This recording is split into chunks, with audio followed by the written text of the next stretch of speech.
Paradigms control the results in your life. They have the power over everything in your life, from your relationships to your income. And when you shift your paradigm, everything in your life improves.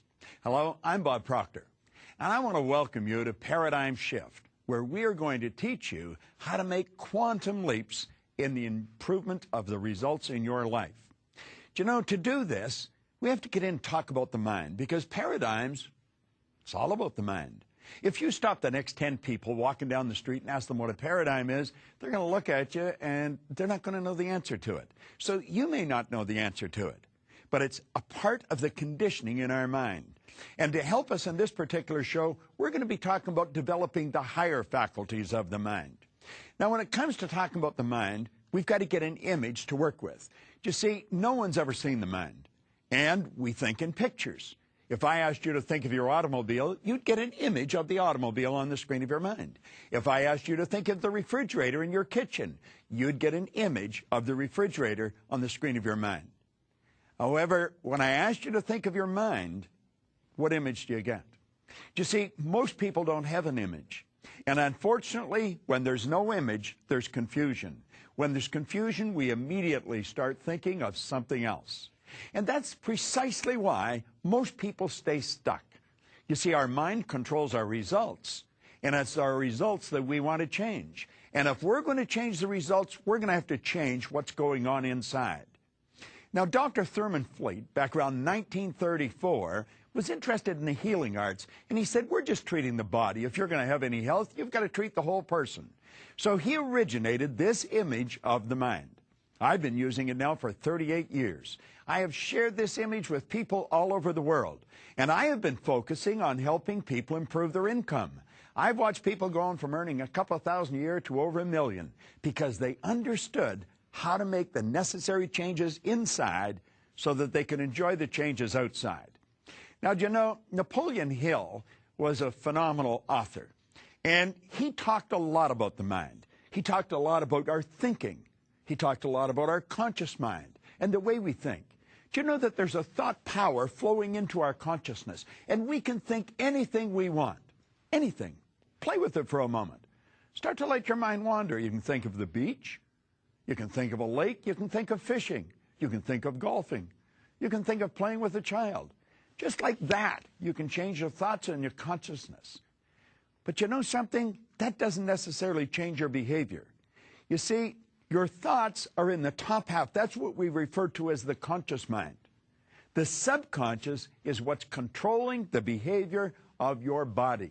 It controls every action you're involved in. Now, your actions control your results. In Napoleon Hill's book, he said an educated person is not necessarily a person with an abundance of general or specialized knowledge. He said an educated person is a person who has so developed the faculties of their mind that they can acquire anything they want or its equivalent without violating the rights of others. Do you know, I was doing a seminar for 2,000 school teachers a number of years ago. I couldn't find one teacher that could tell us what the faculties of our mind were. Now, if they didn't know what they were, they're sure not going to be able to teach us how to develop them. Do you know that we have mental faculties inside, and that's where all our power lies? And what we want to learn to do is develop those faculties. Now, let's come back to this little drawing. And we take a look at it, and I want you to take a look now at these little antennae that are sticking up from the part where the feelings are resident.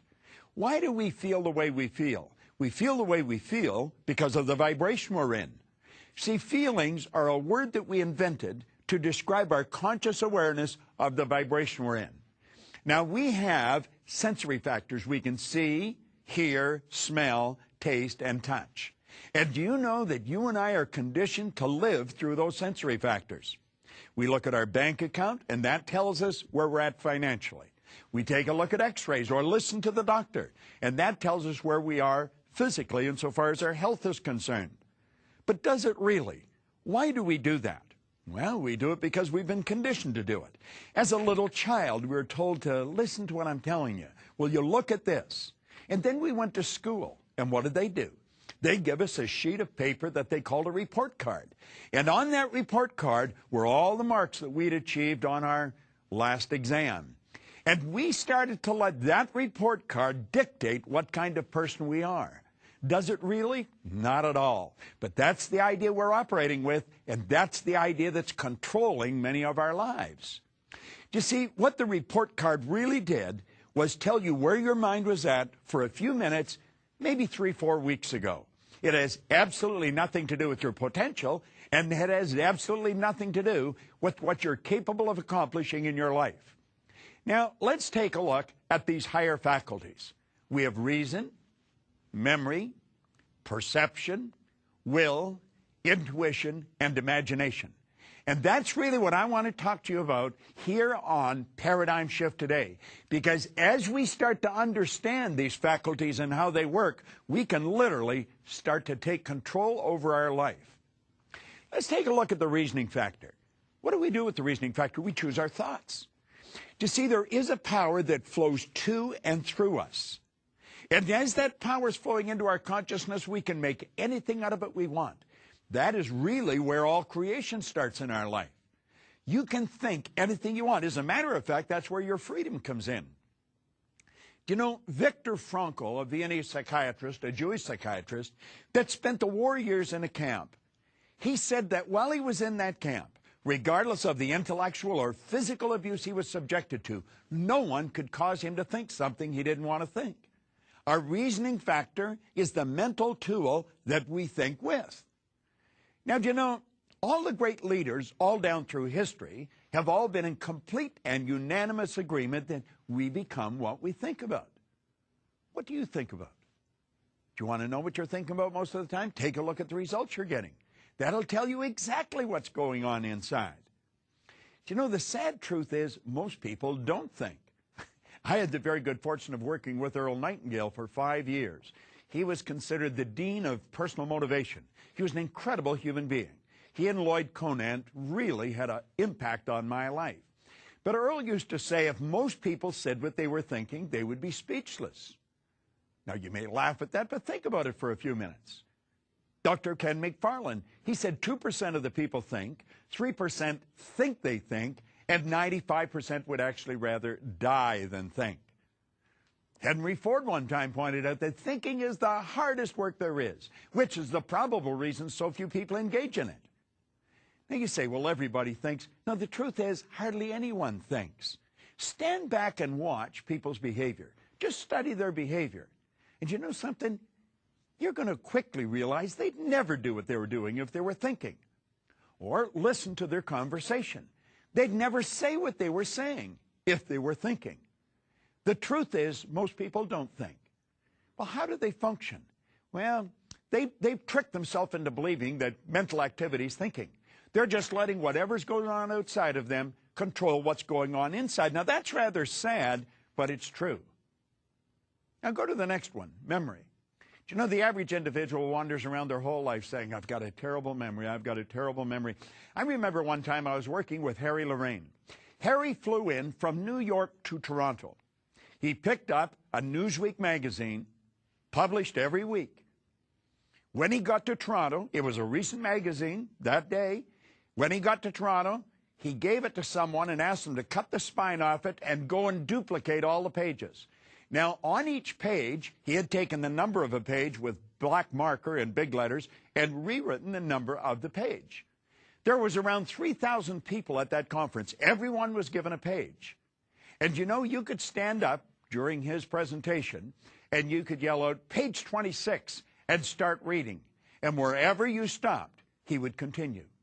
Harry Lorraine had a phenomenal memory. He stood at the door and met most people coming in, or a good number of them.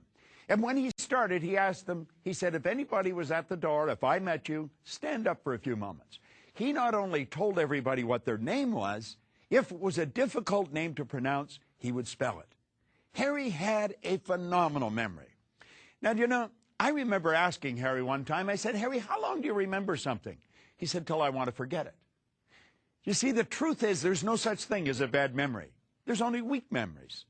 Think of this for a moment. These mental faculties that we've got, they're something like our physical muscles. They're our mental muscles. And if we want to develop our mental faculties, we're going to have to exercise them. I want you to imagine if I left this arm in a sling and then lifted weights with this arm every day, what would happen? I think you'd quickly recognize that this arm would be rendered useless in a relatively short period of time, and this one would develop very powerful muscles. I often say it's fairly obvious I haven't done either of these things, but if I had, you know what would happen. You know, it's exactly the same with our mind. If we don't exercise our mind, it becomes lethargic. It becomes useless. It's been said, what we don't use, we lose. Now, take a look at those two mental faculties, reason and memory. We have the ability to think anything we want, and we become what we think about. We've got a phenomenal memory. We can remember anything. You see, memory is developed through association. Not just association, but ridiculous association. I want to recommend you go and buy a good book on memory. Now, if you get a good book on memory, you're going to find that there's many chapters in the book. One is to remember names, another one's numbers, another one's places. If you want to remember names, that's what most people would really like to do, just take the section on names and study that, study nothing else, and work at it. Do you know, if you worked at that every day for 90 days, just developing the technique of remembering names, pretty soon you would be considered an extraordinary thing by all your friends. They'd say you'd been talented.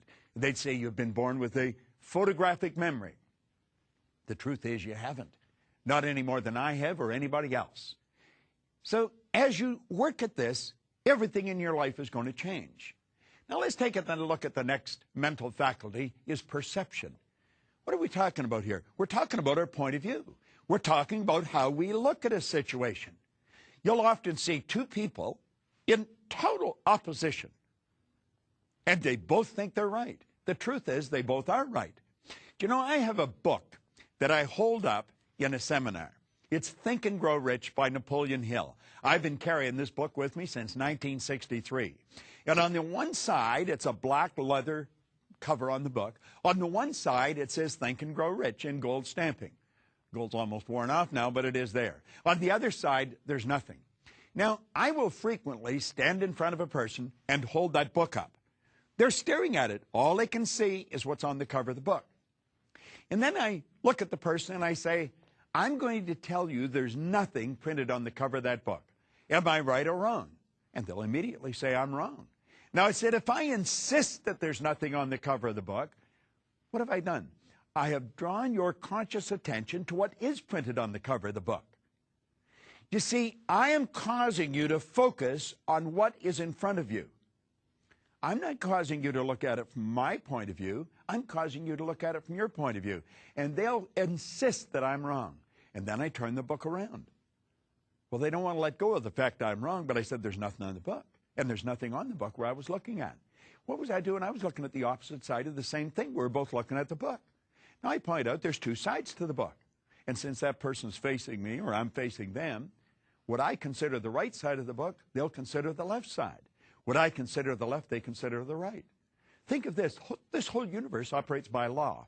Dr. Werner von Braun said that the natural laws of this universe are so precise that we don't have any difficulty building spaceships. We can send people to the moon, and we can time the landing with the precision of a fraction of a second.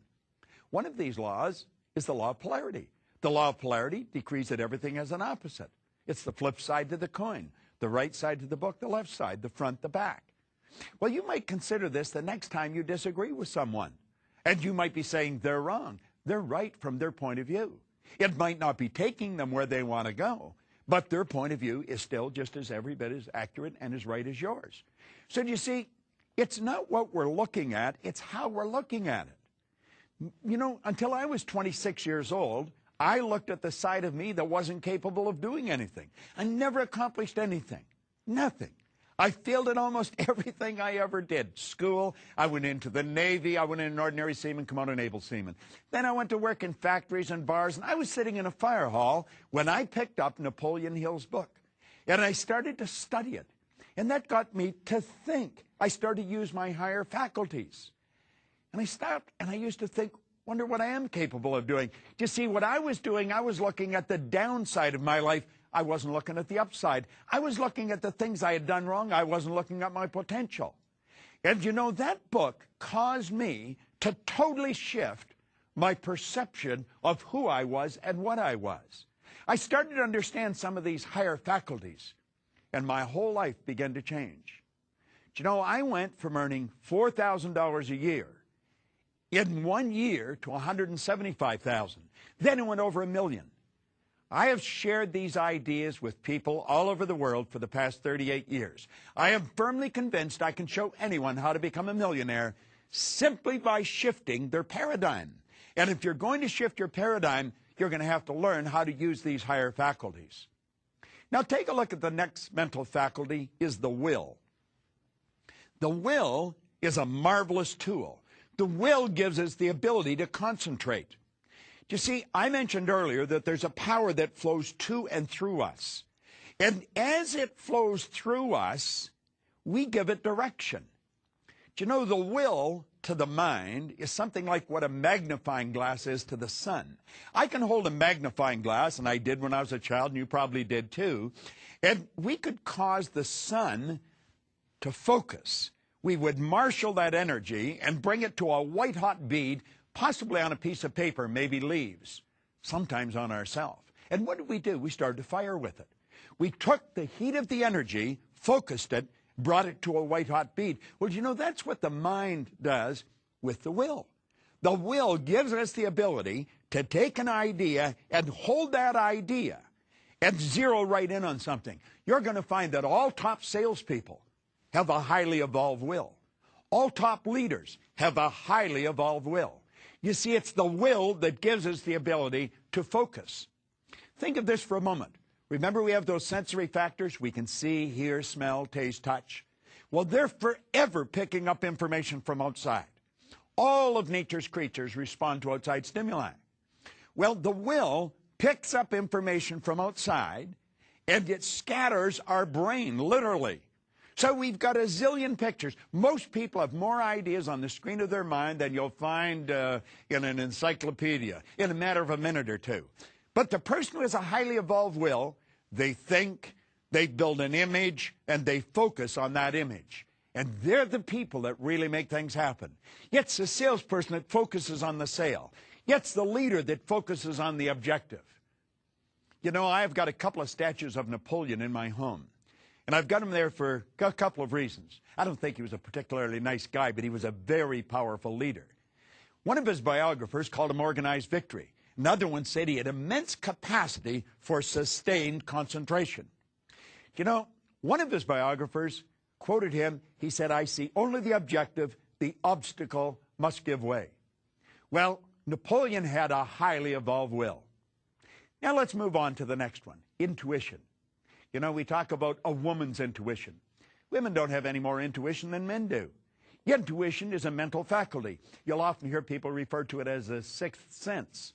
It's not a sixth sense. We have 5 senses. We can hear, see, smell, taste, touch. Intuition is a mental faculty, and it's something everyone has. Everyone has a highly evolved intuition. Your intuitive factor is what picks up other people's vibration. When you wander in the home, and somebody says, "What's wrong?" You say, "Nothing." The dog even knows something's wrong. You'll see it shooting under the table. You'll pick up people that are moody people. What do we mean by that? Well, they're either in a good mood or a bad mood. In other words, there's good energy around them or there's bad energy around them. And some people, you want to take their temperature before you even speak to them because you don't know whether they're going to kiss you or kick you. Your intuitive factor is that mental faculty that picks up the energy around a person. You see, your mental faculties really tell you a lot. Your body is a molecular structure. Your body is a mass of energy and a very high speed of vibration. You know, Simeon Kirlian, way back in the 30s, perfected a form of photography where you can photograph the energy field around a body. Now, as you change the images in your mind, the density and the color of this energy will change. Well, it's your intuitive factor that picks up that energy. And you see, when you're dealing with the mind, there isn't any such thing as time or space. You could have a good friend that's wandering down the Champs-Élysées in Paris, and you could be on Fifth Avenue in New York, and you'll get a strong vibration that you should phone that person. You're picking up their energy, their thinking. You see, thought waves are cosmic waves that penetrate all time and space. Well, your intuitive factor is what picks up their thought vibrations. You know, I've got a very highly involved intuitive factor, and it isn't by accident. I've consciously and deliberately worked at developing it because I'm working with audiences all the time. You're going to find that most musicians have a highly evolved intuitive factor. They may not be aware of it, but they're working with the energy of the audience all the time. Well, when you develop your intuition, you've got one of the most phenomenal faculties that you're ever going to find, and it's going to work for you. And you can do that. Now, let's go to the final one. We're going to the imagination. Someone said it's the greatest nation in the world. Napoleon Hill said the imagination is the most powerful, most miraculous, inconceivably powerful force that the world's ever known. Think of it, an imagination. Do you know, we can build anything in our imagination. Do you know that's where all creation begins in your life? Van Gogh was a great artist. He was asked one time, he said, how he did such beautiful work? He said, I dream my painting, and then I paint my dream. Well, you know that's what you do. That's what I do. Everything's created twice, once on a mental plane and once on a physical plane. Do you know that the internet has always been here? It took someone's imagination to see it. How do you really want to live? Do you know that your imagination will take you there? Do you know what our problem is? We build the picture of how we really want to live, and our paradigm knocks that out of our mind. Because the paradigm's saying, you can't do this. See, the paradigm's like a group of little monkeys in your head that keep talking to you. And they keep telling you why you can't do something. The paradigm doesn't want to change. The paradigm is a multitude of habits. That's what culture is, group habit. I have traveled into many different countries and many different cultures. And you know something? When you get past the culture, people are essentially the same. We look different. We speak different languages. We wear different clothes. We eat different food. But you want to know something? We're all the same. We are all the same. We have a marvelous mind. There is only one mind. It's not a mind for the black and a mind for the white, mind for the Asians, mind for the Caucasians. That's not the way it is at all. There is one mind. Yet we all tune into the same mind. And these higher faculties, everyone has. And we can develop them. And we can develop them to a phenomenal degree. How well have you developed yours? Have you ever worked at developing them? That's what paradigm shift is all about. You see, we want you to take a serious and a conscious look at your life and ask yourself, how do you really want to live? That's what this series is all about. You're capable of doing anything you want. I want to suggest you start thinking of your income. You know, that's an area that most people want to improve. I think it's inherent within us to want to enjoy time and money freedom. And you're capable of enjoying time and money freedom. You're capable of doing anything that you really want to do. What do you really want to do? Do you know, most people really don't know. If you stop the average individual on the street and ask them, what's your goal? Where are you going? What do you want to accomplish with your life? Most people don't know. It's rather sad. I'm going to share some statistics with you that are rather shocking. Do you know that 1% of our population earns 96% of all the money that's being earned? Think about that for a moment. That's almost ludicrous. As a matter of fact, if you're not familiar with it, you'll probably think I'm exaggerating, but I'm really not. 1% of our population earns 96% of all the money. How did I go from 4,000 a year to over 1 million? It was no accident. I decided that I was going to figure out what exactly did happen. And I've never stopped studying. That was 45 years ago. And you know what I found? Anyone can do it. Do you know most of the information that you're operating with that's been programmed into your paradigm is false? Oh, yeah. You see, I grew up with the idea if you're going to earn a lot of money, you've got to be really smart. Well, I knew that wasn't true because I wasn't very smart, and I was earning over $1 million a year. Think about it for a moment. I grew up with the idea if you're going to really win, you're going to have to go through school. I'd gone to high school for 2 months, and yet I teach mental health to psychiatrists today. How do these things happen? Well, they happen because the person decides they're going to happen. You see, you and I have the ability to make a decision of what we're going to do with our life. Or we can let the paradigm control us and just sort of march along in lockstep type fashion. That's what most people do. You know, most people live the same. They live the way the guy next door lives. Who's following the guy next door? Who's following the guy next door? And you know something? Unfortunately, none of them seem to know where they're going. Why do they do that? Well, they don't really know. Do you know what it is? It's their paradigm.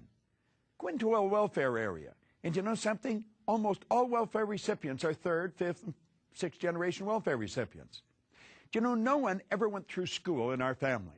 When we got to a certain age, we were asked, are you going to go? And I said, no, I'm out of here.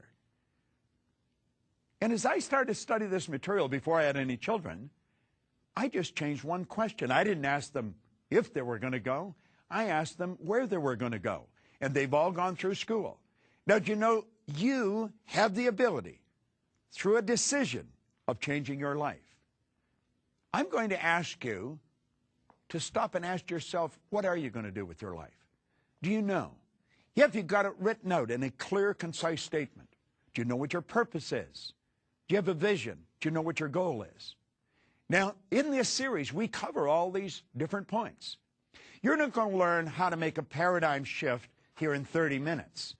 But if you keep studying this information, it will become as clear to you as it is to me. You see, I often say I've got license to brag about all the information I've got because none of it's mine.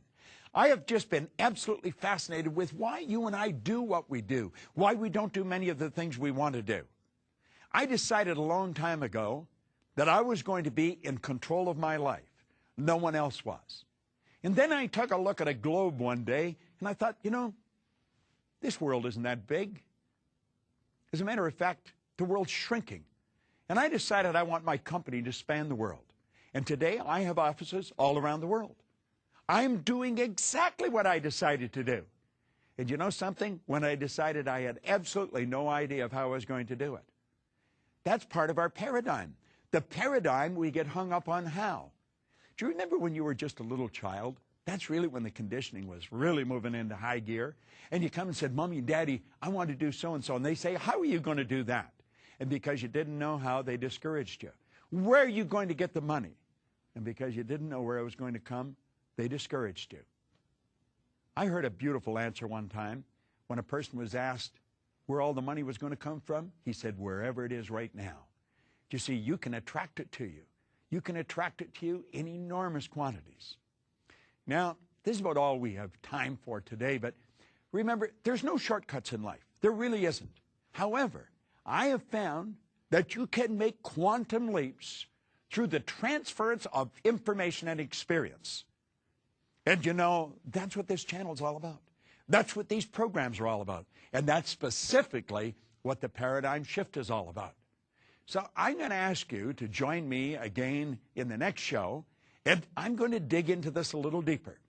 Wherever you see me, I guarantee I'm talking about one of two things. I'm talking about money or paradigm shifts. This is Bob Proctor, and I want to thank you.